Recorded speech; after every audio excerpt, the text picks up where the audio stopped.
Brandon Johnson ကိုရောင်းချတော့မဲ့ Tottenham Hotspur စီမီညိုတွေဇတီးရမယ့် Manchester City တောင်ပန်ကစားသမားဈေးကွက်ထဲကိုတိုက်စစ်ကစားသမားရှာဖို့ဝင်ရောက်အောင်မဲ့ Manchester United ဇန်နဝါရီမှာလူသစ်ခေါ်ဖို့မရှိတဲ့ Chelsea နဲ့ Liverpool အသင်းရဲ့နောက်ခံပြစ်မှတ်တွေပါဝင်တဲ့ဒီကနေ့ရဲ့နောက်ဆုံးရအကစားကြောင်းရာတွေကိုတင်ဆက်ပေးသွားမှာဖြစ်ပါတယ်အားလုံးပဲမင်္ဂလာပါကျွန်တော်ကတော့ Football Channel မှာဝင်းတော်မှာဒီဗီဒီယိုလေးမှာတော့အခုနောက်ဆုံးရရှိထားတဲ့အကစားနယ်ပယ်ကအပြောင်းရွှေ့အကြောင်းအရာတချို့ကိုတင်ဆက်ဆွေးနွေးသွားမှာပါအဲ့တော့ပထမဆုံးအနေနဲ့ Big Breaking News လို့ပြောလို့ရတဲ့ Crystal Palace အသင်းနဲ့ Tottenham Hotspur အသင်းကြား Brandon Johnson အပြောင်းရွှေ့အတွက်သဘောတူညီမှုရခဲ့တဲ့ဆိုတဲ့သတင်းကိုကျွန်တော်တို့ဒါဖော်ပြပေးသွားမှာဖြစ်ပါတယ်ဒီသတင်းကိုတော့ David Ornstein ကပထမဆုံးစပြီးတော့ call လုပ်တယ်နောက်မှကျွန်တော်တို့ဒါ Fabio Romano တို့ဘာတို့ Jacob Van တို့ဘာတို့ဆက်ပြီးတော့တင်တယ်ပေါ့နော်အဲ့တော့ဒီသတင်းကကျွန်တော်တို့ဒါ confirm တယ်လို့ပြောလို့ရတယ် Crystal Palace အသင်းကသူတို့အသင်းရဲ့တိုက်စစ်ပိုင်းကိုမြင့်တင်ဖို့အတွက် Tottenham Hotspur အသင်းမှာနေရာမရဖြစ်နေတဲ့တိုက်စစ်ကစားသမား Brandon Johnson ကိုခေါ်ယူဖို့အတွက်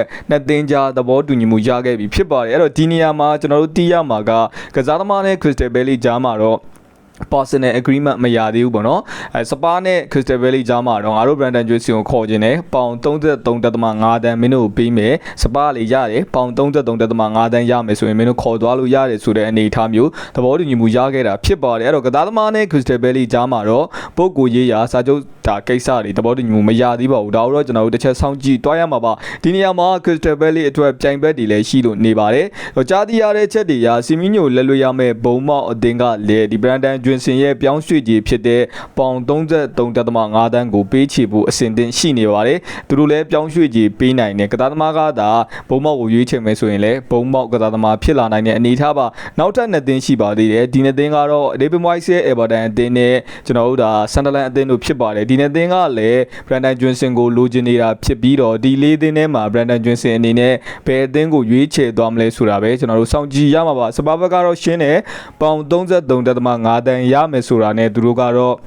့သူတို့အသင်းရဲ့ကစားသမားကိုရောင်းချသွားတော့မယ်လို့သိရပါတယ် Brandon Johnson ကိုယ်တိုင်လည်းစပါးမှာကစားချိန်တိတ်မရတဲ့အပေါ်စိတ်ပြက်နေတဲ့အချိန် Thomas Frank ရဲ့လက်ထက်မှာတော့ Brandon Johnson ဟာလမ်းခွဲသွားမယ်ကစားသမားတစ်ယောက်ဖြစ်တစားစားနဲ့ပို့ပြီးတော့နီးစပ်လို့လာခဲ့ပါပြီအဲ့တော့နောက်ထပ်သတင်းတစ်ပုဒ်ကတော့ Semenyo အတွက် Manchester City အသင်းကကစားသမားရောင်းချဖို့ပြင်ဆင်နေတယ်ပေါ့နော်အဲ့တော့ Semenyo သာရောက်လာမယ်ဆိုရင် Manchester City ရဲ့လက်ရှိ squad ကနေထွက်ပေးရမယ့်ကစားသမားဇတီးခံရမယ့်ကစားသမားတစ်ယောက်ရှိလို့နေပါတယ်ဒီကစားသမားကတော့ Oscar Bob ပါအဲ့တော့ Manchester City အသင်းကစီမီညိုရောက်လာမယ်ဆိုရင်သူတို့အသင်းရဲ့အယောင်စီးရင်လေထဲမှာအစစဉ်းစားထားတဲ့ကစားသမား3ယောက်ရှိပါတယ်ဒါကတော့ Omar Mosh ရဲ့စာပင်ဟိုရဲ့ Oscar Bob ရဲ့ပါအဲ့တော့ဒီ3ယောက်ထဲမှာအခုနောက်ဆုံးအနေနဲ့စာပင်ဟိုနဲ့ Omar Mosh တို့ကို Manchester City အသင်းကအသင်းမှာဆက်ထားဖို့ပြင်ဆင်ခဲ့ပြီးတော့ Oscar Bob ကိုပဲရောင်းချဖို့ဆုံးဖြတ်ခဲ့တယ်လို့ကျွန်တော်တို့ဒါကနဦးသိရတယ်ပေါ့နော်အဲ့တော့ Oscar Bob နဲ့ပတ်သက်ပြီးတော့ Bundesliga Club Dortmund အသင်းက Manchester City အသင်းနဲ့မျက်နှာချင်းဆိုင်ဆွေးနွေးမှုတွေစတင်နေပြီဖြစ်ပါတယ် City အသင်းကတော့ကစားသမားကိုအပိသက်ရောင်းချဖို့စဉ်းစားနေတဲ့ Oscar Bob ကိုယ်တိုင်လည်းသူ့ရဲ့ကျွန်တော်တို့ဒါနေမြေတစ်ကိုရှာဖွေဖို့အတွက်အဆင်သင့်ဖြစ်နေပြီဖြစ်တဲ့အတွက်ဒီပြောင်းရွှေ့ကစီမီညိုသား Manchester City နဲ့ဘုံမောက်ကြားမှာအပိသက်သဘောတူညီရပြီးရောက်လာခဲ့မယ်ဆိုရင် Oscar Bob တော့မဝင်တော့မဟုတ် Oscar Bob ကိုချတော့ကလပ်တင်လေးတင်လောက်ကလည်းစိတ်ဝင်စားနေတာဖြစ်တဲ့အတွက် Oscar Bob ရဲ့အပြောင်းရွှေ့ကထပ်ပြီးဖြစ်လာနိုင်တယ်လို့သိရပါတယ်နောက်တဲ့သတင်းတစ်ပုဒ်ကတော့ Manchester United အသင်းရဲ့တိုက်စစ်သမားရှာမယ်သတင်းမှာအဲ့တော့နည်းနည်းလေးတော့အံ့ဩသွားလာပေါ့နော်လိုနေတာကွင်းလေဆိုပေမဲ့ United ကတိုက်စစ်ရှာမယ်ဆိုတဲ့သတင်းတွေကို Fabio Romano ကဖော်ပြသွားပါတယ်အကြောင်းကတော့ Roma အသင်းက Manchester City ရဲ့တိုက်စစ်ကစားသမား Joshua Zirkzee ကိုအသေးအတန်လိုချင်နေပါတယ် United က Joshua Zirkzee ကိုမရောင်းချင်တာမဟုတ်ဘူးသူတို့ရောင်းချင်တယ်ဒါငါပလက်မဖြစ်မနေပြီးတဲ့ဝယ်ယူခွင့်ပုံစံမျိုးနဲ့ရောင်းမယ်ရောင်းပြီးသွားရင်အစားထိုးကစားသမားရှာဖို့ခက်မှာဖြစ်တဲ့အတွက်အစားထိုးကစားသမားကို United ဘက်ကအရင်ရှာချင်တာဖြစ်ပါတယ်ဒါကြောင့် United အသင်းရဲ့တာဝန်ရှိသူတွေကဈေးကွက်ထဲကိုဝင်ရောက်ပြီးတော့ Joshua Zirkzee နေရာအစားထိုးနိုင်မယ်တိုက်စစ်ကစားသမားတွေကိုစတင်ရှာဖွေသွားတော့မယ်လို့သိရပါတယ်တကယ်လို့ဒါအစားထိုးတိုက်စစ်ကစားသမားရလာခဲ့ပြီဆိုရင်တော့ United က Joshua Zirkzee ကို Roma အသင်းထံလက်လွတ်သွားဖို့ပြင်ဆင်ထားတာဖြစ်ပါတယ်နောက်တဲ့သတင်းတစ်ပုဒ်ကတော့ Chelsea အသင်းရဲ့အကြောင်းမှာဇန်နဝါရီပြောင်းရွှေ့ကာလအတွင်း Chelsea အသင်းက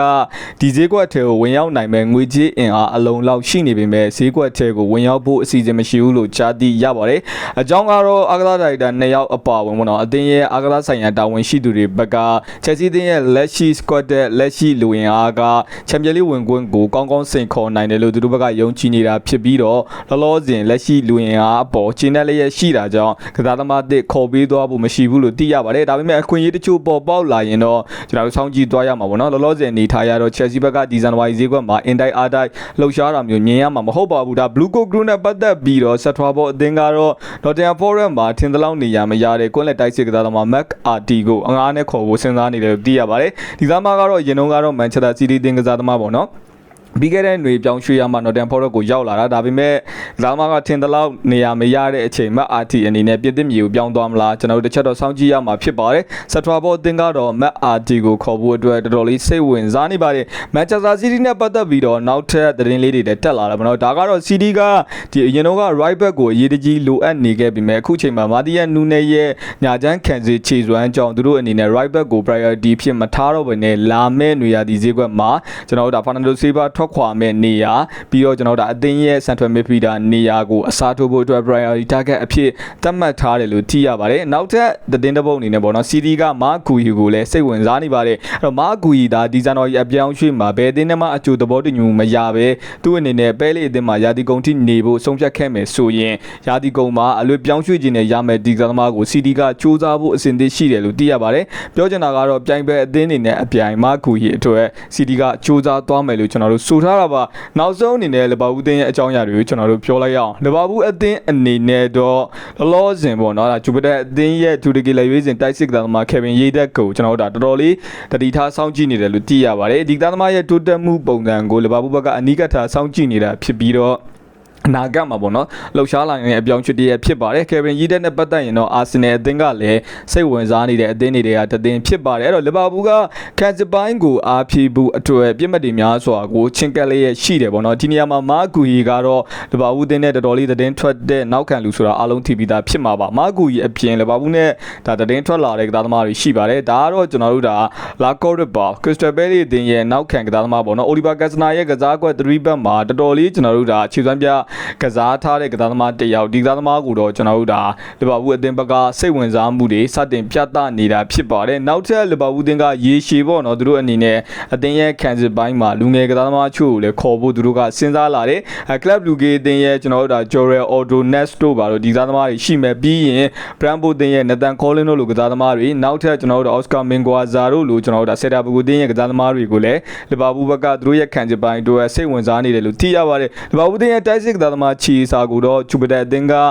ငားနဲ့ခေါ်ဖို့စိတ်ဝင်စားနေဆိုပြီးသတင်းတွေကဖော်ပြလာပါတယ်ဒါပေမဲ့လောလောဆယ်တော့ချီစာနဲ့ပတ်သက်ပြီးတော့လီဗာပူးဘက်မှာချင်းကပ်ထားတာမျိုးမရှိပါဘူးနောက်ဆုံးအနေနဲ့တော်တန်ဟော့စပါအသင်းကသူတို့ဒါဘရန်ဒန်ဂျွင်းဆင်အပြောင်းရွှေ့ဖြစ်မြောက်ခဲ့မယ်ဆိုရင်အစားထိုးဖို့အတွက်အာဘီလိုက်ပစ်အသင်းရဲ့တိုက်စစ်ကစားသမားပေါ့နော်ကျွန်တော်တို့ဒါရန်တိုမီနီလာဒီကစားသမားနဲ့အစားထိုးဖို့အတွက်သူကတော့ပြင်ဆင်ထားတယ်လို့သိရပါတယ်အဲ့တော့ဒီကစားသမားကတော့ကျွန်တော်တို့ဒါလုံးဝပရီးမီးယားလိကလပ်ဒီအကြိုက်ကစားသမားပေါ့နော်လုံးဝနာမည်လေးနဲ့ကြီးနေတယ်အာဘီလိုက်ပစ်အသင်းမှာနာမည်ကြီးနေတယ်အသက်ကလည်းတော်တော်လေးငယ်သေးတယ်စွမ်းဆောင်ရည်ရလည်းတော်တော်လေးမြင့်တယ်ဒါပေမဲ့ပိုလီရှစ်ပလီယာတွေဖြစ်တဲ့အတွက်ပေါ့နော်ယင်းနှမြုံနိုင်တဲ့နေရာမှာတော့ risk တော့များတယ်ဗျပြောင်းရွှေ့ကြီးရလည်းနဲမှာတော့မဟုတ်ဘူးဒီကစားသမားကိုတော့ကျွန်တော်တို့ဒါတော်တန်ဟော့စပါအသင်းကဘရန်ဒန်ဂျွင်းဆင်နေရာအစားထိုးဖို့စိတ်ဝင်စားနေတယ်ဆိုပြီးတော့သတင်းတွေသိရပါတယ်ဒါပေမဲ့ဒီယိုမန်ဒီနဲ့ပတ်သက်ပြီးရင်တော့ပြောင်းရွှေ့ကြီးတော်တော်လေးကုန်နိုင်တာဖြစ်တာအကြောင်းကျွန်တော်အနေနဲ့တော့ထင်တော့မထင်ဘူးပေါ့နော်ဒါပေမဲ့နောက်ထပ်ပေါ့နော်စပါတင်ကအော်စကာဘောတို့ဘာတို့ကိုလည်းသူအနေနဲ့စိတ်ဝင်စားမှုပြထားတယ်လို့သိရပါတယ်ဒါကတော့ကျွန်တော်တို့ဒီကနေ့မှာရရှိထားတဲ့နောက်ဆုံးရအားကစားအကြောင်းအရာချို့ပါကျွန်တော် channel လေးကို subscribe လုပ်ခဲ့ပါအောင်နောက်ထပ်ဒီလိုဗီဒီယိုတွေမှာပြန်တွေ့ပါမယ် good luck ပါ